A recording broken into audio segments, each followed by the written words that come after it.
AdamsPiano.com, New Paltz, New York. 33 years in business, 90 pianos on display, piano moving, piano storage, piano rentals, piano service, fine piano rebuilding. Today we are privileged to have in the store the very fine, internationally known drummer, Jeff Siegel. Welcome, Jeff. Oh, thank you, Adam. It's great to be here and see your wonderful showroom here. What do we have there? Your latest CDs? Brought a couple of semi-recent CDs. This is a sextet CD of mine from, I think, 2016 or 17 we released it. And this is a trio CD with Rich Syracuse and a fine pianist named Nick Hetko.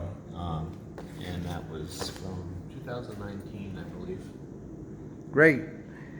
How has the pandemic impacted your professional life, sir? Well, it's been, it's been difficult as it is for everybody, but at the same time, I've been extremely fortunate.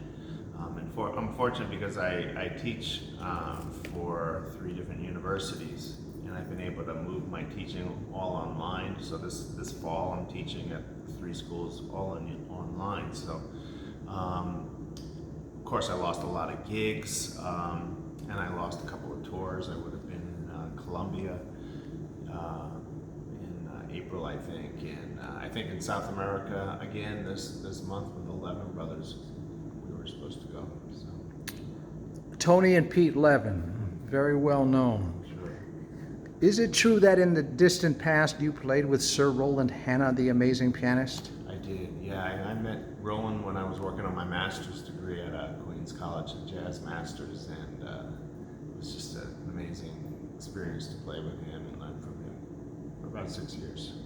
That is fantastic. One of the greats of all time. A very, very special musician.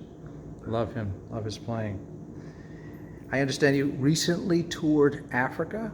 Is that true? Yes, I went to South Africa and Eswatini in summer of 2019 with my own sextet, and we did some things for the State Department, and in both South Africa and Eswatini. We played at the U.S. Embassy in Eswatini. That was pretty exciting, and played at a great jazz festival in Makanda, South Africa. Different clubs and concerts around South Africa. That is amazing. How did that tour come about? A lot of hard work. I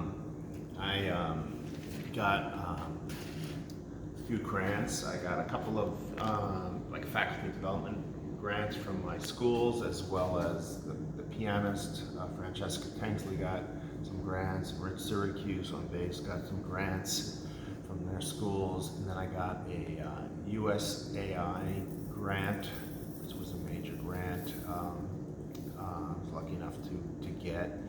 And then I had made a contact through the State Department in South Africa when I was there the previous time, which was I think 2014. And so I kept in contact with this guy and I got in touch. And this time around it worked out, and then contacted the embassy in Eswatini, and I had already made a contact in Eswatini, actually over the internet, for like a club, a concert thing, and she hooked, I managed to put that together with the embassy as well. So. That is most impressive. In my prime, I did a tour of Newark, sponsored by the Boys Club of Newark. It's not quite the same thing, but I think we share some. That's a great place to play. Yes. I've never played in Newark, but I love Newark. And where is your next gig, your next series of gigs going to be? Tonight, again, being fortunate, I've a lot of musicians, great ones, have not played in like 6 months. So I've started to play, maybe because I live upstate, there's some outdoor gigs to be done. In the city, most musicians aren't playing. There aren't really outdoor gigs so much. So tonight I'm playing at Lydia's Cafe with actually a wonderful trumpet player who moved up to Highland. His name is Ron Horton. He used to work with Andrew Hill and with a fine pianist Tim Ragusis. It's his gig, and Lou Scott. And tomorrow night with the Levin Brothers, and just as a trio at Keegan Allen's in Kingston. So just a little gig that for us to get a chance to play together again. We were on tour in January, December and January, so we haven't done anything since, and so it'd be fun to reunite with those guys. That would be the most amazing Lou Scott, the bass player, is that correct? Yes, Lou Yes, Scott yes. tonight, yes. He's a fine, fine musician. By the way, I also played most of my gigs outside on the street corner we had the hat out, and is that like what you do now, or? Well, actually, sometimes, yeah, clubs are not paying what they can, or not. I should not say what they can, but what we would hope it to be. Right. Especially nowadays with pandemic times. So I think more and more they're asking the public to help support. Like if they don't want to charge a cover charge, especially, then the hat comes in handy too. There may be a base pay for a lot of these places, and then musicians are relying on the generosity of the listeners for tips and whatnot to help supplement it. And most times it works out okay. People have been very nice. People are very hungry to get back and hear live music. It's I'm very appreciative, I think, of it too. I once received a most excellent tip. A guy told me get a day job. So that was the best tip I ever had. Anyway, folks, it just shows that the very finest musicians, as well as some others, are still working. There are outdoor gigs. There are teaching gigs online.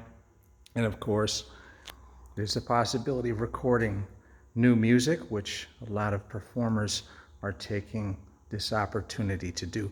Jeff, thank you so much. Adam, thanks very much. And to Jeff Siegel. All your patrons and friends, thank you.